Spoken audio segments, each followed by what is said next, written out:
He was 72 years old. His doctor didn't ask him to run, didn't tell him to join a gym, didn't hand him another prescription to add to the pile already sitting on his kitchen counter. She gave him one instruction, so simple he almost laughed when he heard it. Walk for just 10 minutes after every meal.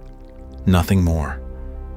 30 days later, when he walked back into that clinic, his doctor looked at his chart twice because she didn't expect what she was seeing. Stay with me, because what happened over those 30 days is something almost nobody explains correctly. And by the end of this video, you'll understand exactly why 10 minutes at the right time can matter more than an hour at the wrong one. Let's call him Robert. Retired, recently diagnosed with borderline blood sugar, blood pressure creeping up year after year, and a habit of collapsing into his recliner the second dinner was finished. His doctor didn't want to start him on a new medication yet. Instead, she gave him the simplest possible experiment. Walk after breakfast, walk after lunch, walk after dinner. 10 minutes each time. That's it. The first 3 days were rough. Not because the walking itself was hard, it was the getting up that felt impossible. After a lifetime of sitting down right after eating, standing up and moving felt almost wrong to his body. His knees were stiff for the first few minutes. He felt sluggish, not energized. This is the part nobody tells you about new habits. The first few days always feel like friction, and most people quit right here, convinced it isn't working. Robert almost did too, but he kept going because his doctor asked him to give it 30 days before judging anything. By the end of week 1, something started to shift, and it had everything to do with a process happening deep inside his muscles. Here's what's actually going on. When you eat a meal, your blood sugar rises as your body breaks down carbohydrates into glucose. Normally, insulin has to work to move that glucose out of your bloodstream and into your cells. But when you walk, your muscles pull in glucose almost immediately, without needing nearly as much insulin to do it. Research from the American Diabetes Association has found that short walks after meals can meaningfully blunt that post-meal blood sugar spike, more effectively in some cases than one longer walk taken at a different time of day. Robert didn't know the mechanism. All he noticed was that his home glucose readings, taken at his doctor's request, were coming in steadier, fewer of those sharp spikes an hour after eating. Week 2 is where most people expect nothing to happen, and that's exactly when Robert noticed his energy shifting. He wasn't hitting that heavy, foggy crash an hour after lunch anymore. Part of that steadier blood sugar was part of it. Big glucose spikes followed by big crashes are exhausting, and flattening that curve out meant his energy stayed more level through the afternoon. But there was something else too.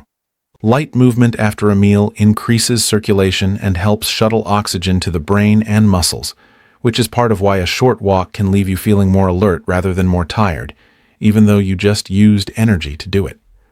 By week 3, his blood pressure started moving too, and this is the part his doctor found most interesting.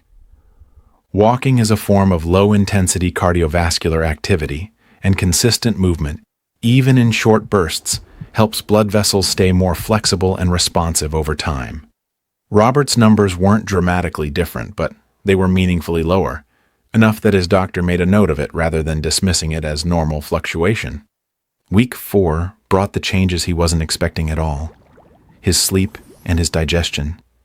He'd struggled with a heavy, sluggish feeling after dinner for years, sometimes bad enough that it affected how well he slept. Walking after his evening meal seemed to help move things along more comfortably, and he found himself falling asleep faster, without that overfull, restless feeling he used to associate with lying down too soon after eating. So, on day 30, when Robert sat back down across from his doctor, here's what the honest results actually looked like. His fasting blood sugar had improved, not dramatically, but consistently. His blood pressure had dropped slightly. His energy through the day was noticeably more even. His sleep had improved. What didn't change? His weight barely moved. 10 minutes of walking 3 times a day burns a modest number of calories, and nobody should expect this alone to produce major weight loss. This wasn't a miracle. It was a small, sustainable adjustment that, given 30 consistent days, produced measurable results in the areas that actually matter most for someone his age: blood sugar stability, blood pressure, energy, and sleep. Before you try this yourself, a quick note. I'm not your doctor, and this video isn't a replacement for medical advice tailored to you. If you're managing diabetes, heart conditions, or mobility issues, talk to your physician before changing your routine, especially around timing meals and medication with exercise. But for most people, a 10-minute walk after eating is about as low risk and evidence-backed a habit as you'll find.